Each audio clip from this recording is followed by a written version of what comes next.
Hallelujah. Praise the lord. యెషయా గ్రంథం 40 అధ్యాయం 29వ వచనం.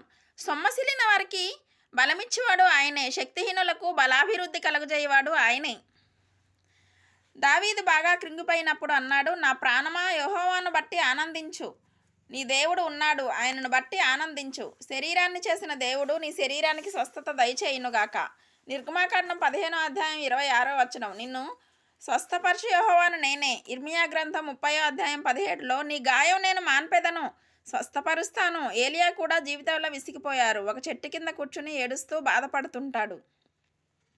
నువ్వు తీసుకెళ్ళిపో ప్రభువా, నన్ను చంపేయి, తీసుకెళ్ళిపో. నేను జీవించింది ఇక చాలు, నాకు ఇక మరణం కావాలి. చెట్టు కింద కూర్చొని నన్ను చంపేయమని ప్రార్థన చేస్తున్నాడు. మనం ఏం చేస్తాం? తాడు ఒకటి రెడీ చేసుకుంటాం, ఏట్లో దూకడానికి రెడీ అవుతాం. అది తప్పు. ఏలియాకు తెలీదా? దాని ముందు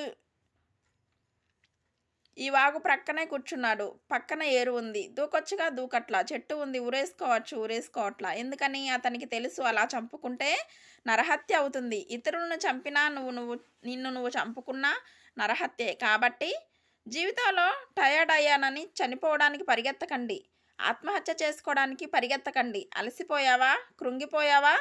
ఉరితాడు వెతక్కు. అలసిపోయి కృంగిపోయావా? హుస్సేన్ సాగర్ని వెతక్కు. చావడానికి ప్రయత్నం చేయకు. చావడానికి దేవుని వైపు చూడు. ఏలియా వద్దకు ఆహారం దేవుడు పంపించాడు, కాకుల ద్వారా దేవుడు పంపించాడు. ఎందుకంటే మనుషులు ఈయన అడ్రస్ కనుక్కోలేరు. ఎందుకంటే ఈయన అడవిలోకి వెళ్ళి కూర్చున్నాడు.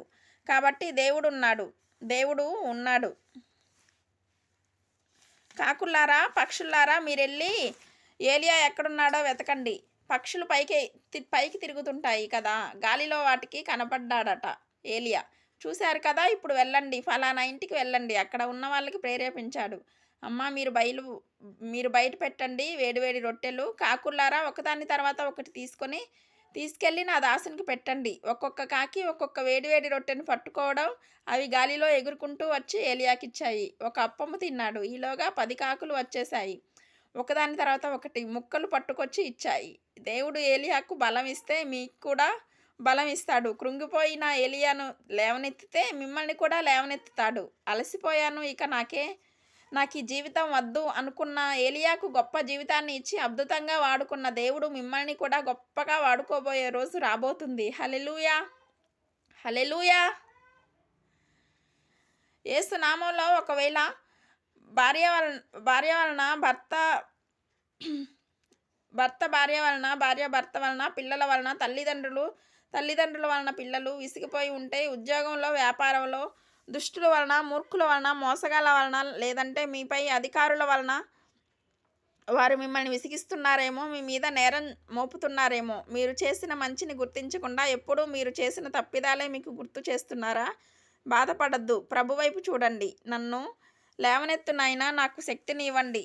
నాకు ప్రభువా, సొమ్మసిల్లిన వారికి బలాభివృద్ధినిస్తా అన్నావుగా తండ్రి అని ప్రార్థించండి. ఆయన బలం ఇస్తాడు. ఈరోజే ప్రార్థన చేద్దాం. నా ఆత్మను, నా మనసును, నా శరీరాన్ని నా దేవుడైన సృష్టికర్త వైపు ఎత్తుకొనుచున్నాను. ప్రార్థన చేసుకుందాం. పరిశుద్ధమైన నా ప్రియ తండ్రి, విశ్వాసంతో ప్రార్థిస్తూ ఈరోజు ఎవరైతే ఏకీభవించారో వారందరి కుటుంబాల్లో గొప్ప కార్యాలు జరిగించండి. నీ చిత్తానుసారంగా నిన్ను ఆశ్రయించిన వారు, నిన్ను ప్రార్థిస్తున్న వారు ప్రతిదినము ప్రభువా ప్రార్థిస్తూ ఉండగా గొప్ప జవాబులు వీరందరికీ అనుగ్రహించబడునుగాక. నీ అగ్ని కంచెవేసి మమ్మల్ని కాపాడండి. నీ చిత్తంలో కొనసాగే కృప మా అందరికీ యేసుక్రీస్తు ప్రశస్త నామంలో వీరందరికీ చక్కని నిద్ర దయచేసి తెల్లవారి లేచే కృపను మాకిమ్మని క్రీస్తు యేసు నామంలో అడిగి వేడుకుంటున్నాం మా పరలోకపు తండ్రి. Amen, amen. ఈ వాగ్దానం విని ఊరుకోవద్దు. వాగ్దానం విన్నాక ఆమెన్ చెప్పి ఇతరులందరికీ షేర్ చేయండి, లైక్ చేయండి. అలాగే సబ్స్క్రైబ్ చేయని వారు అందరూ సబ్స్క్రైబ్ చేయండి. ఈ దేవుని మాటలు అనేకులకు చేరవేయండి. Good night. God bless you.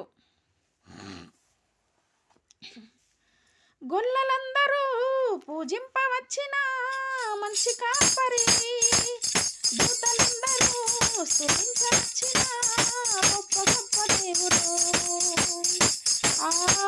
గొల్లలందరూ పూజింపవచ్చిన మంచి కాపరి, దూతలందరూ స్తుతించవచ్చిన గొప్ప గొప్ప దేవుడు.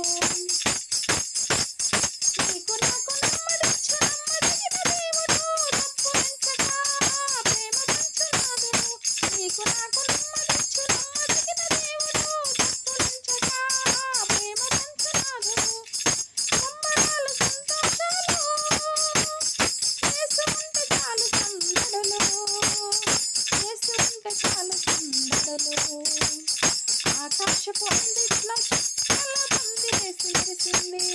దివ్య తార మెరిసింది ఓ దివ్య తార తూర్పు దిక్కుల్లో గుర్తెత్తి చాటింది ఆ యేసు రక్షకుని జాడ ఆ యేసు రక్షకుని జాడ.